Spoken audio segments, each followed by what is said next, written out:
Abran por favor sus Biblias en el Evangelio de Marcos, el capítulo 14, versículos 12 en adelante. Mientras que usted la encuentra, déjeme decirle a los que están por primera vez, a los que nos ven también a través de nuestras plataformas en las redes sociales. Y por cierto, si usted puede hacer share al servicio y para que otros puedan escuchar la palabra de Dios, se lo voy a agradecer muchísimo. Ahí en sus celulares pueden conectarse y hacerle share a este servicio. Pues estamos analizando, estamos siguiéndole el rastro al Señor Jesús en su última semana antes de ir a la cruz, antes de sacrificarse por nosotros. Y hemos dicho que cada lugar donde el Señor fue, no fue casualidad, porque muchos de esos lugares, lo que Él dijo, lo que Él hizo, cumplió una profecía mesiánica, porque Él es el Mesías.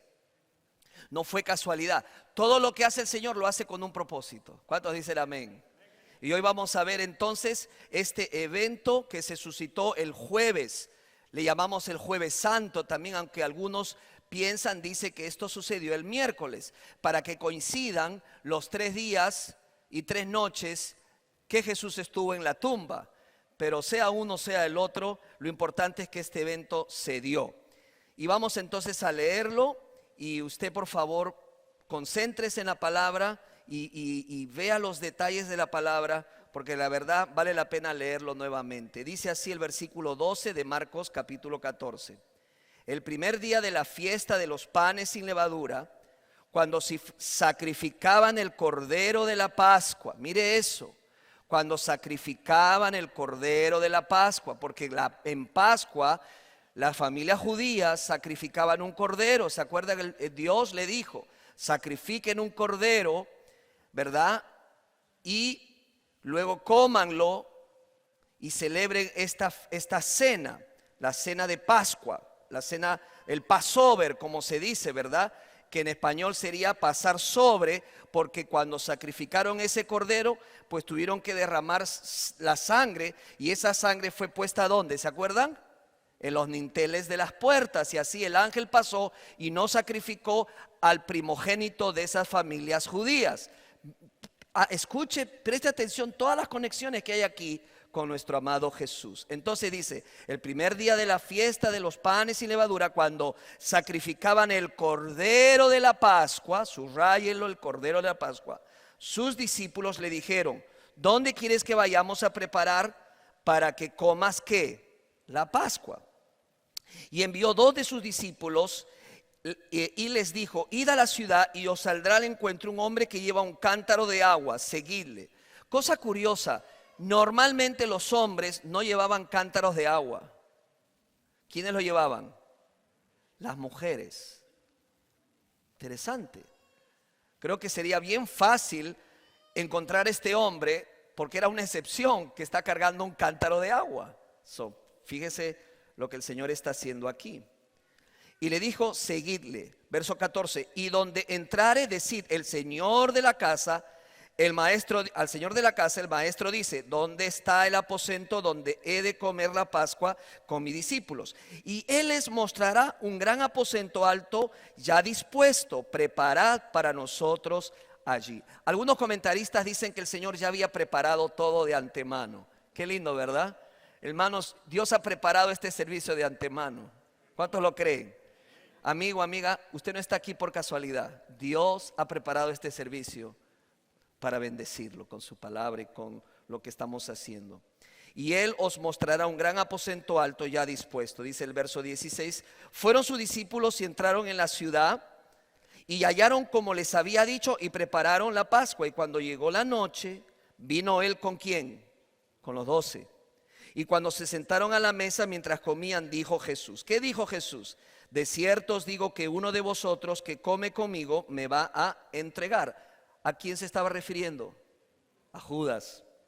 Entonces ellos comenzaron a entristecerse y a decirle uno por uno, ¿seré yo? Y el otro, ¿seré yo? Él respondiendo les dijo, es uno, ¿qué dice? De los 12, el que moja conmigo en el plato. A la verdad, el Hijo del Hombre va, según está escrito de él, mas ay de aquel hombre, porque en el Hijo del Hombre es entregado. Bueno le fuera a ese hombre no haber nacido. Y mientras comían, Jesús tomó pan y bendijo y lo partió y les dio diciendo, tomad, este es mi cuerpo. Y tomando la copa y habiendo dado gracias, les dio y bebieron de ella todos. Y les dijo, ¿qué les dijo? Esto es mi sangre del nuevo pacto que por muchos es derramada. De cierto os digo que no beberé más del fruto de la vid hasta aquel día en que lo beba de nuevo en el reino de Dios. Oremos. Gracias, Señor, por tu palabra. Sabemos que ella es bendecida, pero añade, Señor, más bendición en nuestras vidas por medio de tu palabra. En el nombre de Jesús. Amén. Tomen asiento, amados hermanos.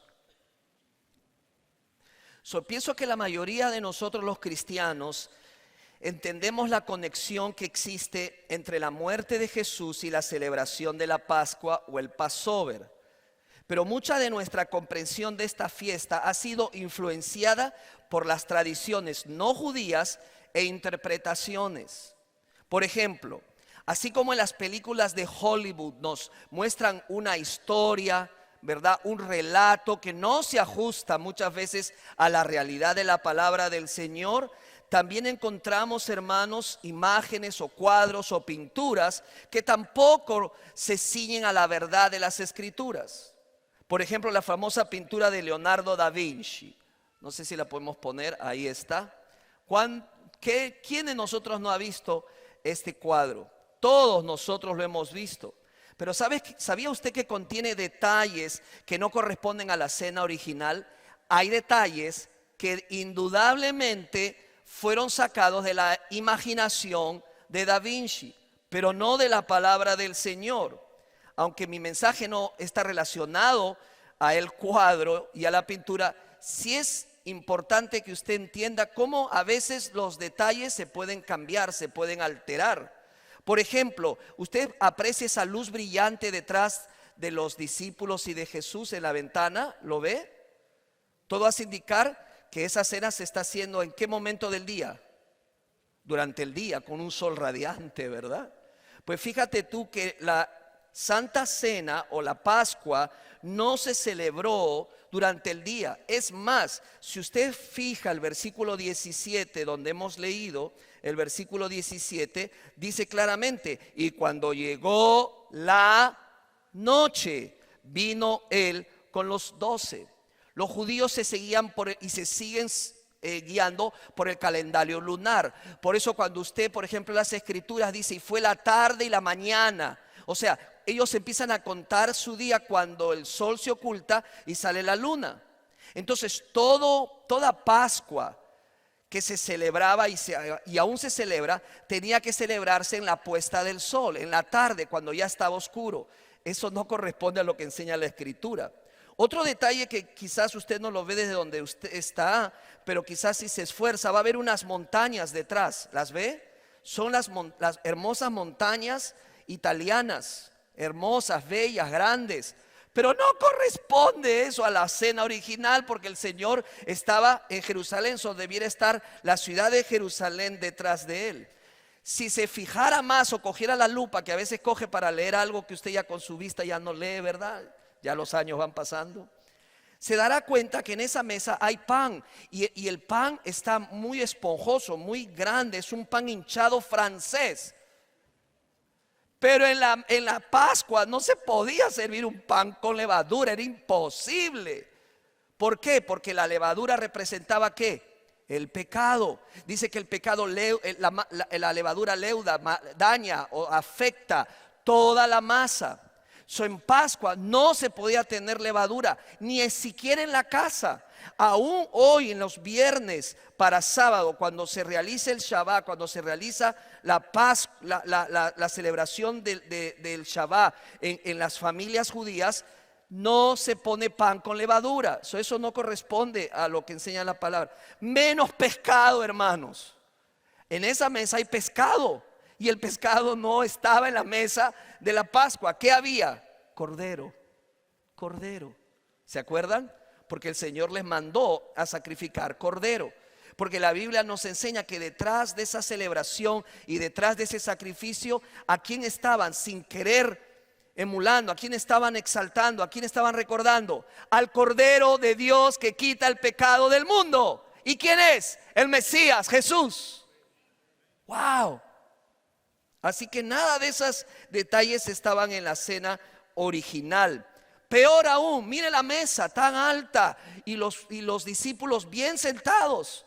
Pues en el tiempo aquellos no existía, ni Jesús estuvo sentado en una mesa tan alta, ni los discípulos estaban sentados en bancos tan altos. Al contrario, ellos prácticamente estaban sentados en el piso sobre cojinetes e inclinados, como el Señor les mandó a comer esta Pascua. ¿Por qué? Porque ellos iban a salir de Egipto y tenían que estar listos para salir y para ser libres de la esclavitud de Egipto. No estaban tan bien sentados como está allí. No corresponde. Esos detalles no existen. Nadie duda de la calidad artística del cuadro, pero no podemos basar nuestras creencias sobre un cuadro. Hermanos, Dios nos ha dejado su palabra. Y aquí está lo que usted y yo necesitamos entender. Así que, hermanos, en esta ceremonia, en esta Pascua que Jesús realizó, la última en la tierra, la convirtió en una ceremonia sencilla en la cual los creyentes también nos reunimos alrededor del pan, alrededor de la copa, en un acto sagrado de comunión, una remembranza y acción de gracias. Eso es la Santa Cena. Es una sencilla convocación. No es la mesa de Luis Reyardo, no es la mesa de la primera iglesia bautista, es la mesa de Jesús. Y todo aquel que lo ha confesado como Señor, Salvador y Rey de su vida, y lo ha obedecido bautizándose en las aguas y está en paz, en comunión con Dios y sus hermanos, puede participar de ella. Como hoy vamos a participar de la cena del Señor. Ahora, es interesante que Jesús no pidió que recordaran su nacimiento. No lo va a hallar, no lo va a encontrar. Entonces, pastor, ¿no debemos celebrar Navidad? No. Celebremos su nacimiento, pero Jesús sí dijo que no dejaran de celebrar su muerte. ¿Y cómo? A través de la cena. Él usó una cena para que recordáramos todas las veces que la pudiéramos recordar, su muerte, su sacrificio, pero también que Él volverá a buscar a su iglesia. Así que quiero repasar con ustedes algunos detalles que encontramos en la Escritura que no deben de faltar en la cena del Señor. Número 1, el primer detalle básico, que debemos estar juntos. Hermanos, la cena del Señor no es un evento privado. La cena del Señor no es que yo lo voy a hacer en mi casa a solas, jamás. Sabes que hay personas que siempre están luchando diciéndote: yo creo en Cristo pero no en la iglesia. Yo amo a Jesús pero no voy a una iglesia, porque está llena de hipócritas. ¿Cuántos han escuchado eso? Yo lo he escuchado vez tras vez. Y yo no le voy a porfiar a esa persona y le voy a decir: ¿sabe qué? Todos lo somos. Y cuando usted llegue será una más. Pero ¿sabes qué? A pesar de eso, el Señor nos está cambiando con su poder y su gracia. Amén. ¿Sabes que Jesús dijo en Lucas capítulo 22 versículo 15? Lucas 22, 15, de esta manera: y les dijo: intensamente he deseado comer esta Pascua, ¿qué dice? Con ustedes, reunidos juntos antes de padecer. Hermanos, la Pascua es una cena la cual nos ayuda a recordar cuando fuimos libertados milagrosamente, los judíos del Egipto y nosotros del yugo del pecado en nuestras vidas. Pero dice que tenemos que estar juntos. Es una prueba más para resaltar el valor de la congregación, el valor de la comunidad, porque solo juntos en la iglesia podemos servirnos la cena. No existe en el reino de Dios los llaneros solitarios. No existe. ¿Por qué? Porque el Señor quiere que estemos juntos en comunidad. Sí, la iglesia tiene defectos. Sí, en la iglesia podemos tener desavenencias, conflictos, discusiones. Sí, en la iglesia aún podríamos dañarnos y decir cosas que no nos gustan, ofendernos y pecar unos con otros. Sí, Pero aún así, la iglesia sigue siendo el lugar donde Dios quiere que nos congreguemos. Y donde Dios quiere que crezcamos. Y donde Dios quiere que seamos transformados. Porque déjeme decir algo. Hay más de 30 mandamientos en el Nuevo Testamento que usted no los va a poder cumplir si no se congrega. Si no está en un grupo. Si no participa de un grupo de vida. Si no asiste a la iglesia. Si no asiste a los cultos. No va a poder cumplirlos. ¿Por qué? Porque requiere que esté con otras personas. Amén. Requiere que esté con las demás personas. Ahora es interesante que otro libro que habla sobre la cena del Señor, aparte de los evangelios, es Corintios. Pablo habló mucho de la cena del Señor con esta iglesia de Corintios. Y en 1 Corintios 11:18 dice así: pues en primer lugar oigo que cuando se reúnen como iglesia hay, ¿qué dice?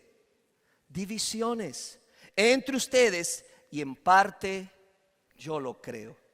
O sea, de la misma manera que tenemos que participar juntos de la cena del Señor, de esa misma manera tenemos que cuidarnos que cuando nos reunamos no hayan ¿qué? Divisiones entre nosotros. Que haya conflicto y no paz y no comunión entre nosotros. Entonces sí dañamos esta cena, si afectamos la cena y si nos afectamos nosotros mismos. El primer detalle importante: debemos estar ¿qué? Juntos. Debemos venir a la iglesia para servirnos la Santa Cena. La próxima vez que alguien te diga yo no necesito la iglesia, muéstrale esta evidencia de la cena del Señor. Tenemos que congregarnos y tenemos que ser parte de una iglesia local para servirnos la cena del Señor. Pero hay otro detalle importante que debemos resaltar y muy básico: la preparación. Hermanos, la cena del Señor requiere una preparación. Así como se prepara la cena, yo me preparo para participar de ella.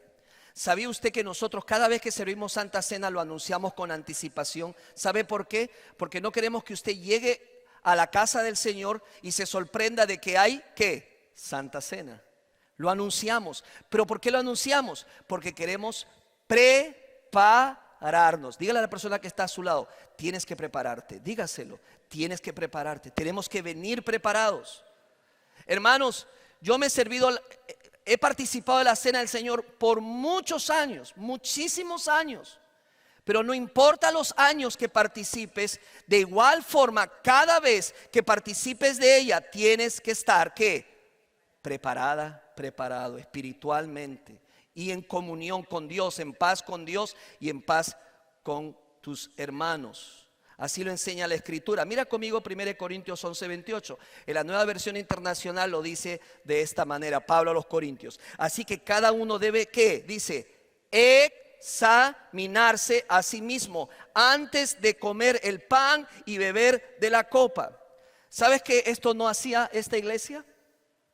No se examinaban. Por el contrario, el gran pecado de la iglesia de Corinto es que humillaban a los pobres en el seno de la iglesia. Los despreciaban, los marginaban. Los corintios acomodados parecen haber impedido que los menos afortunados celebraran diversas festividades. En otras palabras, claro, ellos no tenían algo como nosotros hacemos, tan simple. Ellos tenían comida, ellos hacían una fiesta, pero marginaban y separaban a las personas y no las dejaban participar. Hermanos, ellos tenían esta conducta egoísta que era una contradicción a la cena misma, en donde celebramos la unidad entre los hermanos. Esta acción egoísta, hermanos, Pablo la llamó menospreciar a la iglesia del Señor. Cuando no cuidamos nuestras relaciones, cuando no tenemos el favor y la paz entre nosotros, no estamos cuidando la iglesia, hermanos. No es un juego, no es que yo vengo y hago lo que yo quiero, ofendo como quiero, daño como quiero a otra persona y no pasa nada. No, sí pasa, porque estamos atentando contra el cuerpo de Cristo. Hermano, esta iglesia es el cuerpo de Cristo. No es su cuerpo, no es mi cuerpo, es el cuerpo de Cristo. Todo lo que usted haga o deje de hacer, lo hace con con relación a Cristo Jesús. Por eso la Biblia dice, donde dos o más están reunidos en su nombre, el Señor está allí. Cada vez que usted quiera atentar, pelear, discutir, levantar la voz, agredir o hacer algo en contra de su hermano, piénselo 2 veces. Porque Cristo está aquí. Y Él merece nuestro respeto. Él merece nuestra honra. Él merece, hermanos, que no atentamos contra la unidad. ¿Por qué? Dice Pablo, porque en vez de bendición estamos acarreando condena para nuestras vidas. Pablo habla de juicio. ¿Sabía usted eso? Que en la iglesia de Corintio ellos irresponsablemente, no cuidando la unidad de la iglesia, estaban comiendo el pan, bebiendo la copa, y dice que estaban acarreando juicios sobre sus vidas. ¿Y cómo se manifestaba ese juicio? Dice Pablo, por eso muchos son débiles en la iglesia, por eso muchos están enfermos en la iglesia y aún algunos duermen, que es la manera como la Biblia llama la muerte de los cristianos. Algunos ya han partido. Hermanos, no es cosa de juego venir y participar de la cena del Señor. Dado que el cisma y el orgullo infecta toda la congregación sobre la tierra, hermanos, la cena del Señor es un momento señalado para la reconciliación, un momento para la comunión, para renovar nuestra comunión entre nosotros. Así se concede la gracia del Señor para sanarnos y unirnos de nuevo a nuestro Señor y a unos con otros. Porque dice la Biblia, si tú no perdonas a tu hermano, Dios tampoco te va a perdonar hasta que no resuelvas esa situación. La Santa Cena entonces es para que se sirvan todos los creyentes. No, hermanos. Habrá momentos en donde podamos decir, en esta cena no participaré. No hay paz en mi corazón. No hay paz en mi corazón. Porque tengo que resolver esta situación, porque tengo que ir donde esa persona y hablar con esa persona. No tomaré la cena, no tomaré juicio para mi vida hasta que no resuelva esa situación, hasta que no pida perdón, hasta que no restaure esa paz que tengo con Dios, confesando. Y ese es lo que quiero mostrarles, el siguiente detalle importantísimo. Para que haya preparación, entonces debe haber arrepentimiento. Ese es otro detalle que no debemos dejar pasar.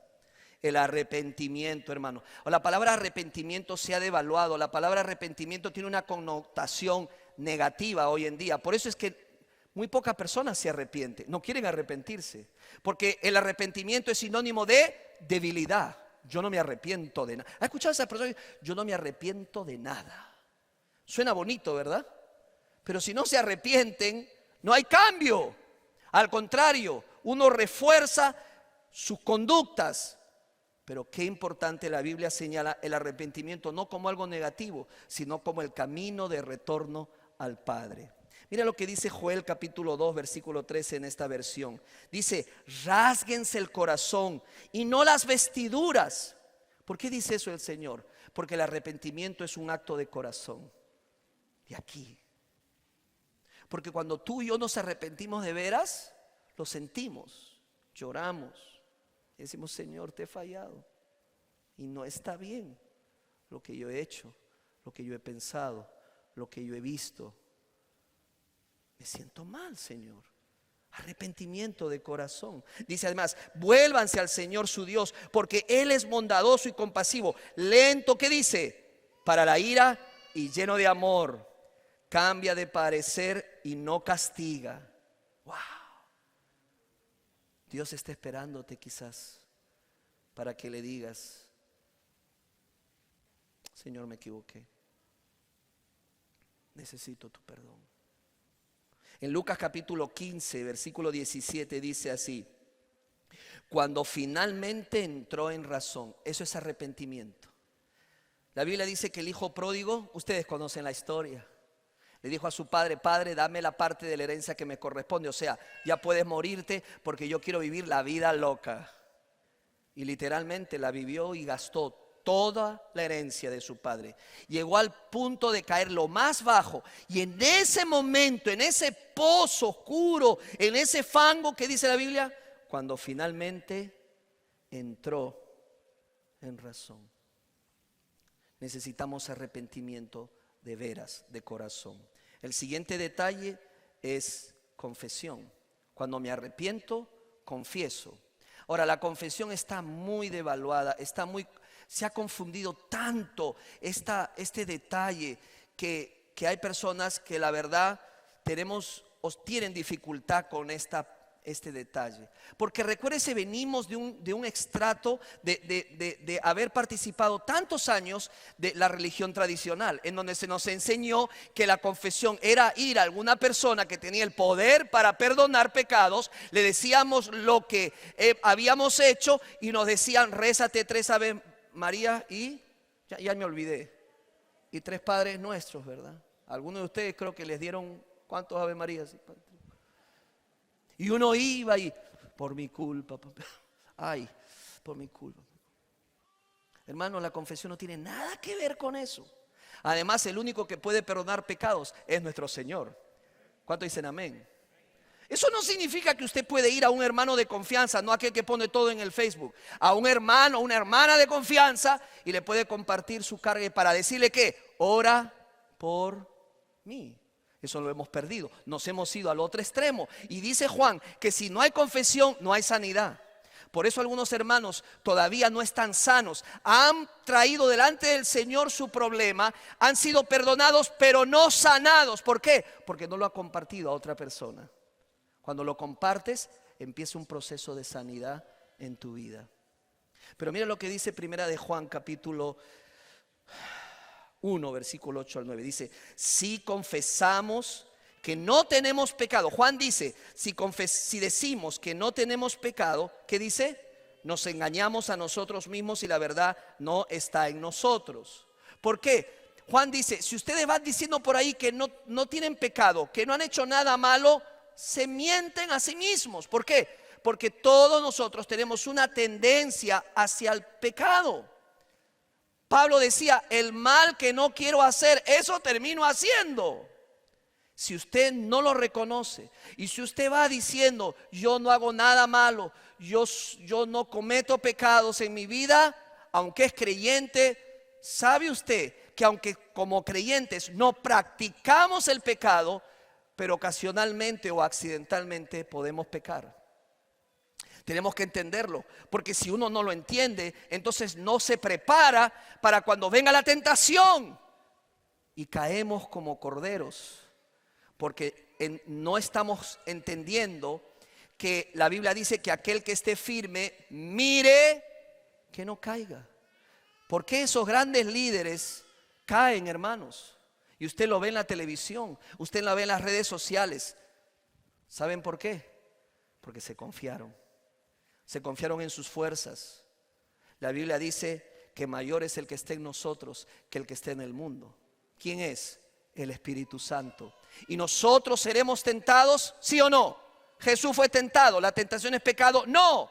Pero la tentación te puede llevar al pecado. Tenemos que luchar cada día para vencer la tentación. No en nuestras fuerzas, hermanos, sino en el poder de Dios. ¿Podemos? ¿Podemos? Sí. Y pastor, ¿por qué peco? No porque no puedes, sino porque quieres. Porque una vez que Cristo vino a tu vida, Él te libertó del pecado. ¿Cuántos creen eso? Nos rescató de ese Egipto espiritual y nos dio vida y nos ha hecho libres. Cuando un hijo ven y te diga, no pude, mamá, caí, pequé, dile, no es que no pudiste, quisiste. Porque el Señor ya nos ha dado la libertad del pecado. Hermano, ¿usted puede vivir en victoria y sin pecar todos los días? ¡Sí! ¿Por qué no nos dedicamos cada día a luchar contra el pecado? Y a honrar al Señor con nuestros actos. Cada día es una lucha. Pero ¿sabes cómo nos llama la Biblia? La Biblia dice, somos más que vencedores en Cristo Jesús. Si usted está todos los días diciendo, soy pecador, soy pecador, soy pecador, usted está se está asentando en una plataforma que el diablo va a usar para decirle, sí, eres pecador y no puedes. Y eres una pobre víctima. Y cuando venga y te ataque, tienes que ceder. ¿Por qué? Porque eres pecador, eres pecador, eres pecador. Hermano, usted tiene que cambiar ese lenguaje. La Biblia dice que soy más que vencedor en Cristo Jesús, Señor nuestro. He sido lavado con la sangre del Cordero. Ahora soy una nueva criatura. Las cosas viejas pasaron. He aquí, todas son hechas nuevas. Usted no puede ir por la vida haciéndose la víctima y diciendo yo pequé porque aquel, porque él. No podemos ir por la vida racionalizando el pecado y diciendo todos los cristianos lo hacen, entonces yo también lo hago. Porque para racionalizar y para convencernos a nosotros mismos que no somos tan malos, somos expertos, hermanos. Que nos llamen a nosotros. Hoy sí. Está mal, sí, pero no tuve opción. Sí, pero yo sé que la hermana tal también lo hace. Sí, pero no fue tan malo tampoco. No sea exagerado, pastor. Sí, pero yo soy una víctima. Mi pasado, alguien me hizo. Hermanos, nosotros tendemos a racionalizar el pecado. E incluso en algunas iglesias ya se ha prohibido decir pecado. Error, un error, un mal paso. Pero ¿sabes qué? Aunque algunas iglesias cambien el lenguaje, aunque mucha gente diga lo contrario, el cielo y la tierra pasará, pero la palabra de Dios nunca pasará. Y al pecado Dios lo llama pecado.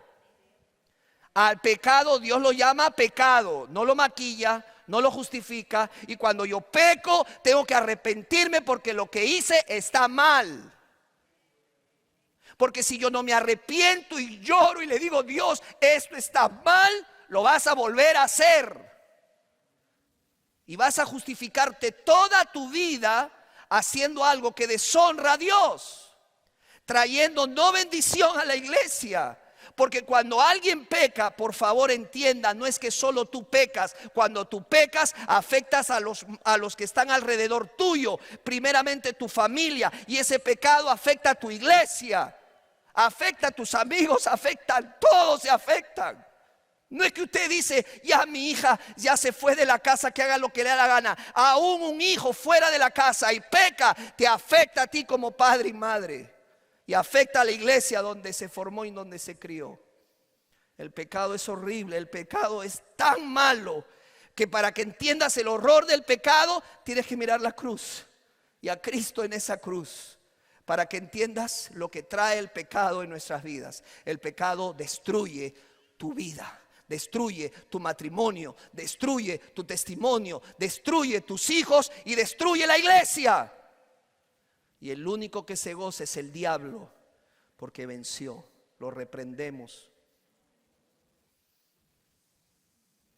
Sabes que el diablo no puede hacer que Dios peque, no puede destruir a Dios. Lo que hace es maltrata a sus hijos. Ese es el acusador, dice la Biblia. El diablo es el acusador de los hermanos. Porque cada vez que un hijo de Dios peca, hay tristeza en el cielo y dolor en el corazón de Dios. Sí, no le sorprende, pero le entristece cuando tú y yo hacemos lo que no debemos. Entonces, cuando la Biblia dice confesar, ¿qué significa? Hermano, la palabra hebrea es homologeo o la palabra griega es yadá. ¿Sabe qué significa confesar? Confesar significa de un mismo parecer. O sea, estoy de acuerdo con. Eso es confesar. Dios, estoy de acuerdo contigo que lo que vi, lo que dije, lo que hice está mal. Punto. No lo justifico, no lo racionalizo, no me hago una víctima, asumo mi responsabilidad. ¿Cuántos entienden lo que estoy diciendo? Y vengo con lágrimas en los ojos y le digo, Señor, volví a hacer aquello que tú clavaste en la cruz. Porque el pecado y mi pecado que tú cometes, Cristo ya lo clavó en esa cruz, ya sufrió por él, ya derramó su sangre por él. Ya en Cristo hemos sido perdonados y Él murió por todos nuestros pecados. ¿Te imaginas volver a cometer un pecado que Cristo lo cargó en esa cruz? No debe ser fácil.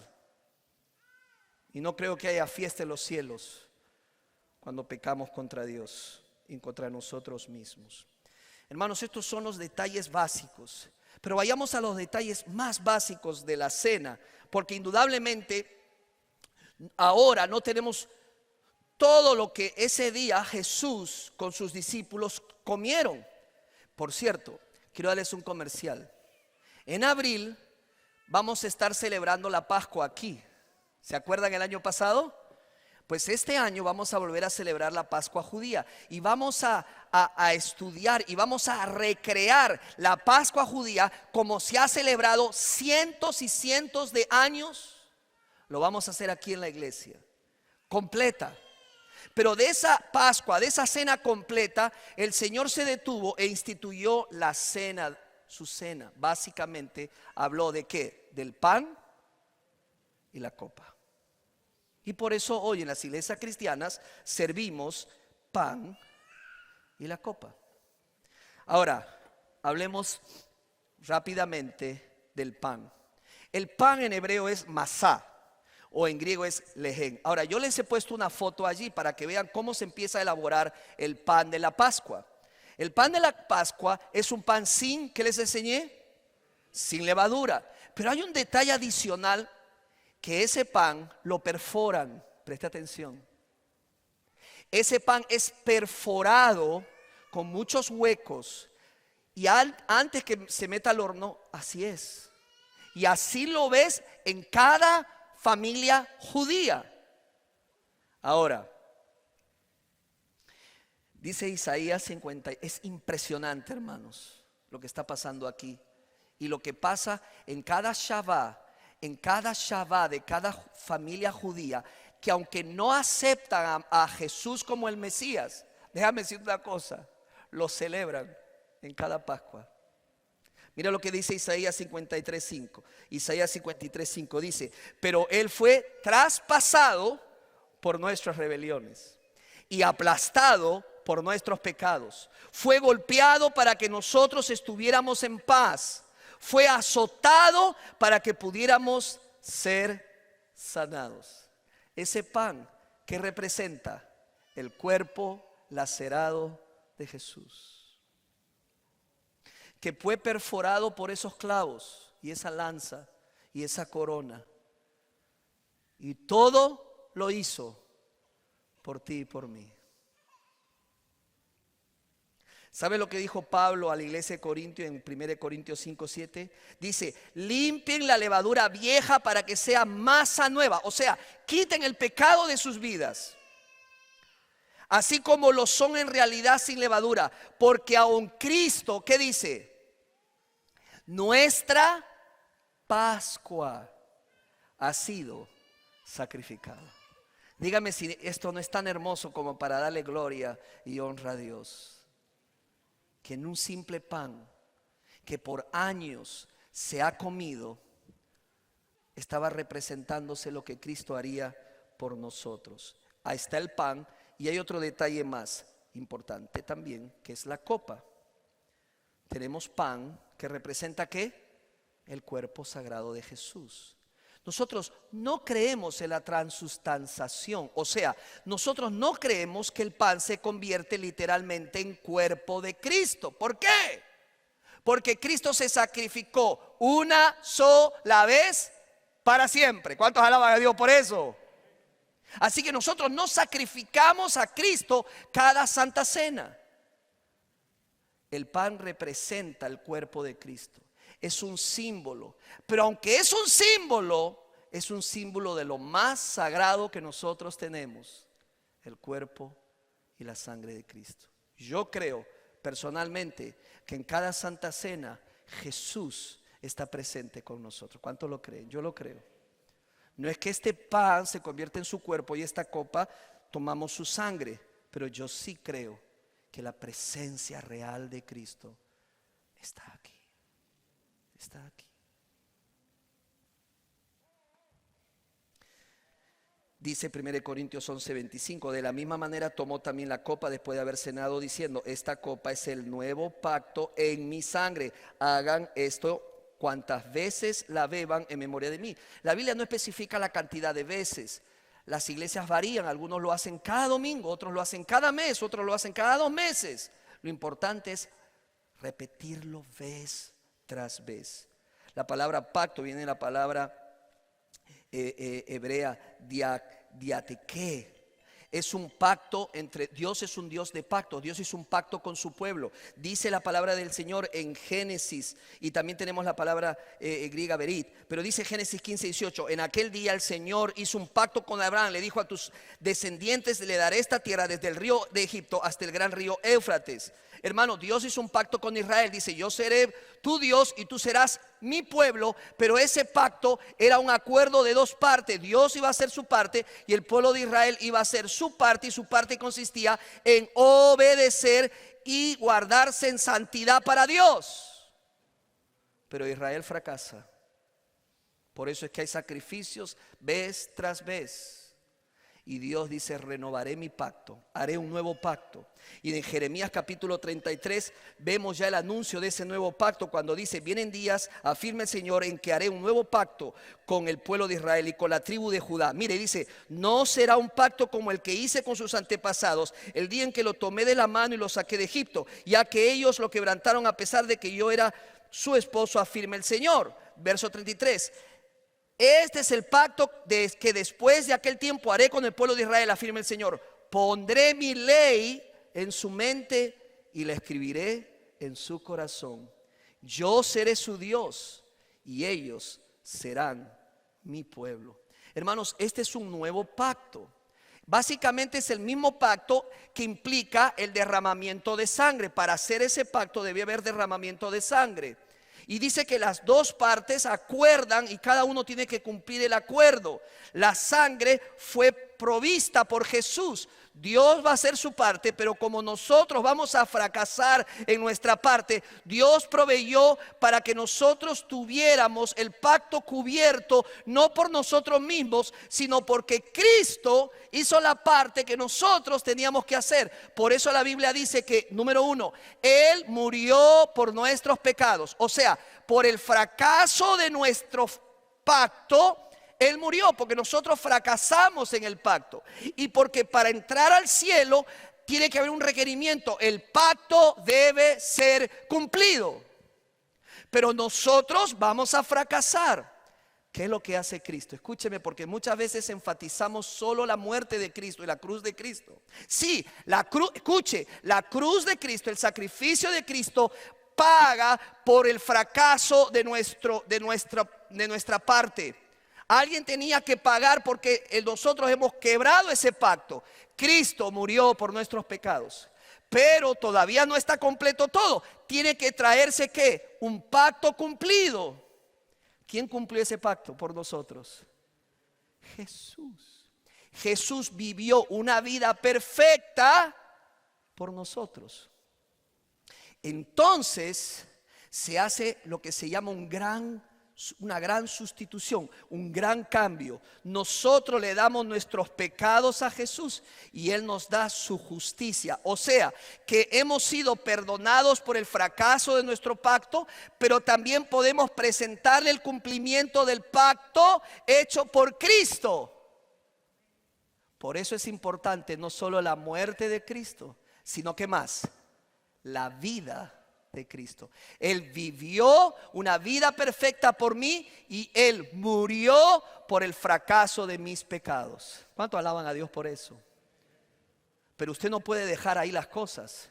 Tenemos que hablar de la resurrección de Cristo, porque Cristo muere, el Cristo hombre muere y fue enterrado. ¿Por cuántos días? 3 días. ¿Y qué pasó al tercer día? Resucitó. Prueba fidedigna que el Padre acepta el sacrificio del Cordero hecho a favor nuestro. ¡Aleluya! No necesitamos más. Cristo lo hizo todo por nosotros. ¡Aleluya! Dele gloria y honra al Señor.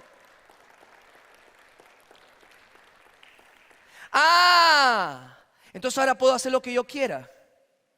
Puedo vivir como quiera. Como ya tengo el ticket de la salvación, puedo hacer lo que yo quiera con mi vida. Si te predican ese evangelio, te están engañando.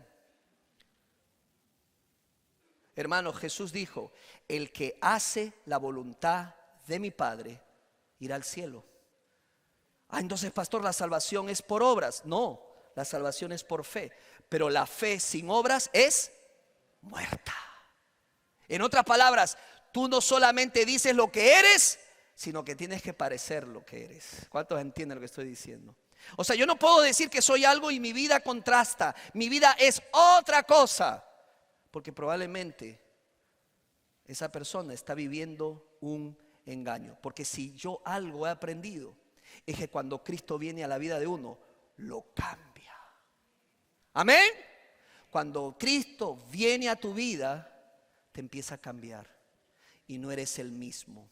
Dice la Biblia, de modo que si alguno está en Cristo, nueva criatura es. Las cosas viejas pasaron, he aquí todas son hechas nuevas. Y por último, tiene que haber como un detalle último, la adoración. ¿Sabe usted cómo termina esta porción, este evento? En el versículo 26, cuando hubieron cantado el himno, salieron al monte de los olivos. ¿Sabes, hermano, hermana? Vendrá el día que adoraremos en persona a Jesús cuando nos invite a las bodas del Cordero. En Apocalipsis 19 dice, y el ángel me dijo, escribe esto, benditos son los que están invitados a la cena de las bodas del Cordero. Y añadió, estas son palabras verdaderas que provienen de Dios.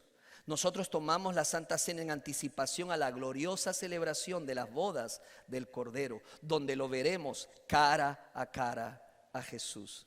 Antes no éramos dignos de tomar esta comida de la mesa. No, hermanos. No éramos dignos hasta que Dios nos dio vida en Cristo Jesús. Y en Cristo yo puedo acercarme a esa mesa. Esta cena es para recordar porque es poderosa en su recepción.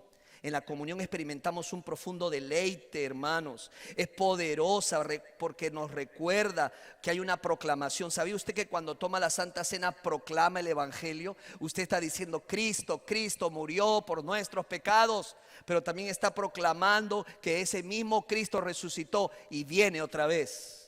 Esta cena es para recordar porque es poderosa en su unificación. Confesamos nuestra unidad en Cristo, somos uno en Cristo. Confesamos que somos familia, diga familia. Hermano, usted es parte de una familia. La próxima vez que le digas a alguien hermana, no lo digas como un título, es tu hermana. Voltéate y dile a la persona que está a tu lado, hermano, hermano.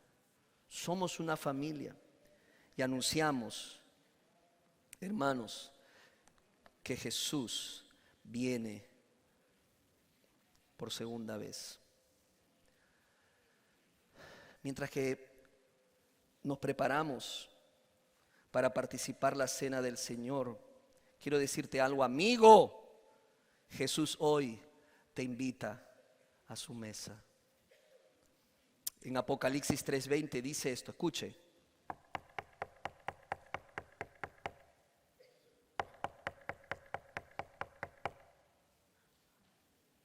Mira, yo estoy a la puerta y llamo. Si oyes mi voz y abres la puerta, yo entraré y cenaremos juntos como amigos. ¿Sabes qué está haciendo Jesús en este momento? Tocando la puerta de tu corazón. Si lo abres, dice, yo entraré, nos sentaremos a mi mesa de amigos y compartiremos. Él no solamente quiere ser Señor, Salvador y Rey de tu vida, Él quiere ser tu mejor amigo.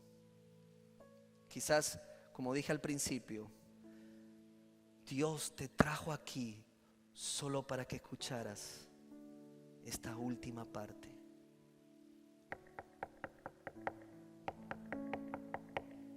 Le abrirás y le dirás, Jesús, ahora sé que tú moriste por mis pecados en la cruz del Calvario.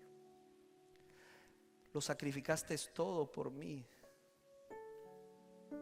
Aún tú no mereciéndolo, lo hiciste para salvarme. Y hoy me invitas a la mesa. ¿Dejarás tu puerta cerrada o se la abrirás? ¿Qué es abrir la puerta al Señor?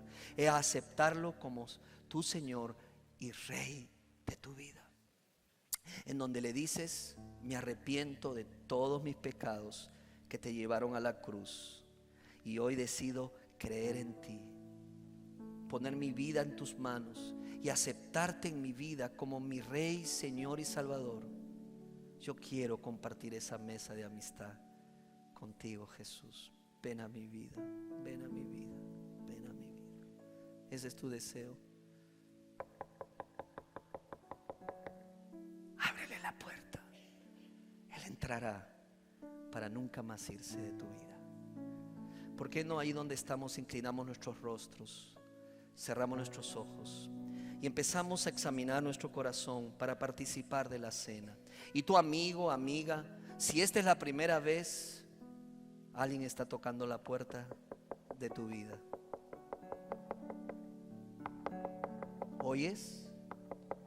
Es Jesús. Tengo miedo, pastor. No sé si hacerlo. No tengas miedo. Cristo viene para ayudarte. Cristo viene para rescatarte. Cristo viene para establecer una relación de amigos.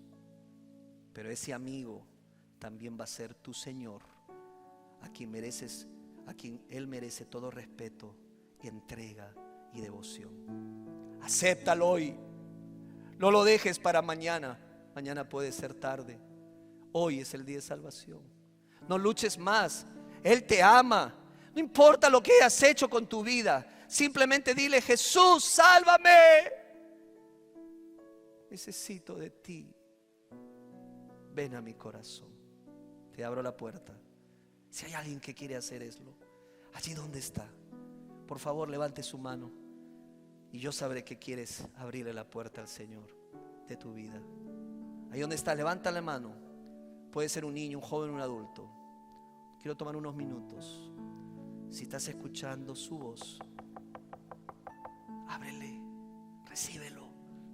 Será la mejor y más importante decisión de tu vida. ¿Hay alguien aquí? ¿Hay alguien aquí? Levanta tu mano en este momento, bien alto.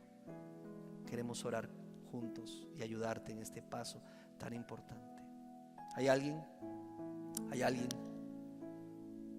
¿Sí? ¿Hay alguien? Estoy viendo su mano levantada, joven. Yo sé que no te ha sido fácil. Nada es fácil en esta vida, pero ya diste el paso. El resto lo hace el Señor. Oh, hermano, cuando Cristo viene a nuestras vidas, Él se encarga. Él toma el control. ¿Alguien más? Levante su mano. Levante su mano. Queremos orar contigo. ¿Alguien más? Puede ser un niño, un joven, un adulto. No luches. Rinde tu corazón a Dios. Rinde tu vida al Señor. Si levantaste su mano, queremos ayudarte a invitar al Señor a tu vida. Yo voy a pedirte un favor, un gran favor. Para poder orar, me gustaría que te acercaras al altar y podamos hacer juntos esta oración, ¿sí?